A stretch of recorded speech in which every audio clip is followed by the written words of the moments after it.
When the German surrender in World War II took effect on May 8, 1945, the celebrations across the world were wild. It was proclaimed Victory in Europe Day, and people flooded into the streets across the globe to celebrate. In the United States, cities like New York City erupted in celebrations. Here's a photo of my great-grandmother celebrating in New York City on Victory in Europe Day. Her husband, who's my great-grandfather and who I knew growing up, served in the Second World War, was on the second wave of Omaha Beach, and was actually missing behind enemy lines for about 2 weeks in August of 1944.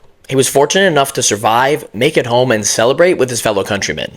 In London, the celebrations for VE Day were even more intense, with massive crowds gathering outside Buckingham Palace. The celebrations across the Soviet Union were also massive. The USSR had suffered more than any country, with more than 20 million people being killed. The celebrations were so large that parts of the Soviet Union actually ran out of vodka. In Moscow, crowds flooded into the streets and fireworks lit up the sky. Now, as grand as the celebrations were, the war was not fully over yet, and Japan wouldn't surrender for another 3 months. Despite the brutal warfare that was still ahead in the South Pacific, the surrender of Germany and the end of their tyranny over Europe was certainly something to celebrate.